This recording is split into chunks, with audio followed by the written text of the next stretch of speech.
Hello you lucky people, it's Dave here, the Colonel Chimp, Mad Monkey, Camo Slut, you know the form by now. It's an update on my knife, basically. A few months ago I got myself a Dave Tilling knife, and it's my first ever handmade knife, so I was quite pleased when it came through. Comes as a little set, and I said right then and there that I was going to change it to the way I wanted it, and I have. I've done some work on the handle. As you can see, it's now nice and shiny again. I knocked out the pins, okay? Rather, I knocked out the centre of the pins, so I now have 3 holes right the way through the knife.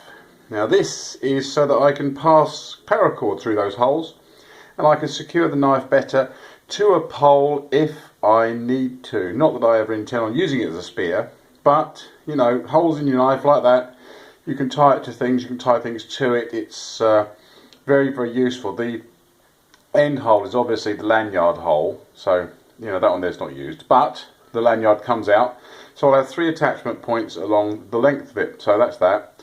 I've done some work on removing the machine marks that were in the thing. Obviously it was, like I said, it was a handmade knife and it showed.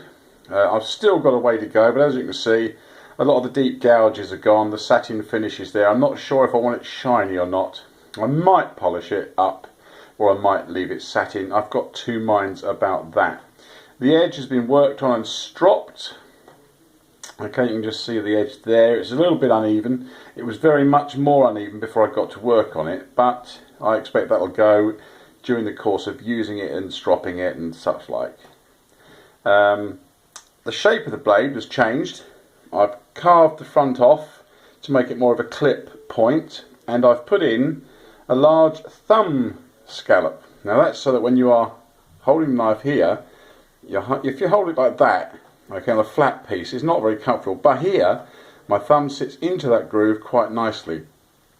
So it's very much more comfortable when you're putting a power stroke on your knife and you're holding it in such a fashion. Your thumb nestles in there quite nicely, just off the end of the handle itself. As you can see, it's in the perfect place. I took a little while to work it out. It started off as a little divot to strike a fire steel, but the fire steel strikes on the flats just as well, so I expanded it and I made it into the thumb scallop, you see, which is very, very nice. And of course the clip point on there gives me a really thick, robust point. You see it there. That's not going to snap off in a hurry. And of course, like I said, the whole thing, I know it looks blue, that's just a reflection from outside, but there you go. The whole thing has now been worked into what I like to call a usable, workable, I won't mess it up if I use it blade. Some of them are just too damn pretty to use, to be honest. But this one here, as I said, the handle's now how I want it to be. It's lovely and shiny. I sealed that up, believe it or not, with super glue. Yes, I sealed it with super glue.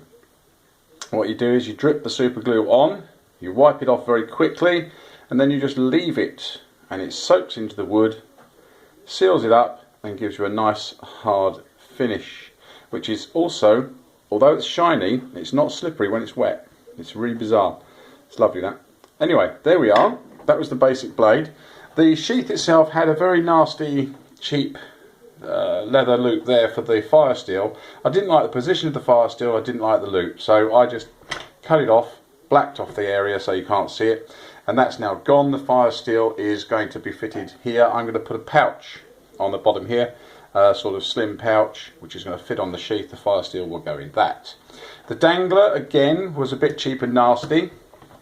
Like I said, Dave makes these to a budget, so I didn't ask for an expensive sheath, I asked for a basic sheath, that's what I got. But the dangler had 1 popper on it, and it didn't have a double fold on it. It only had a single fold, so it kept coming off my belt, it kept unpopping, and then I was in danger of losing the bloody knife. So what I did was, I got one of these paracord things, these bracelets. Now this one is the one with the fire steel and the striker and the whistle in the buckle. And I found that if I put it on here, it makes a very nice dangler, which works. The dangle works perfectly. It stays on my belt regardless of what I'm doing, plus I'm carrying 12 feet of paracord, a whistle and a fire steel already. And of course, to get it on and off the belt, you only have to pop it. You don't actually have to take your belt on or off. You see, so there's the fire steel.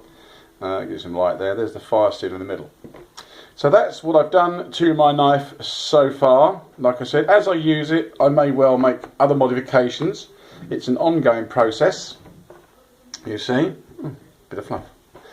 But, like I said, there she blows now. That's how it looks in its glory at this moment in time. Like I said, I'm happy with that thumb do it. That works really well. But you can only really know about a knife once you start using it. And like I said, this has been modified as I used it. And that's the best way to go. Don't do your modifications when you first get it, because of course you could be doing the wrong thing. So I've used this now, and like I said, the thumb divot works well. The shape of the blade I like much better than that strange one. It's like I said, it's very slightly, well, you can see for yourself what am I talking about. And of course eventually those strifes up and down the cutting edge there, they'll get smoother and smoother as I keep polishing it and stropping it. So there we are, the updated on the update. Right, thanks very much for watching. Cheers then, bye now.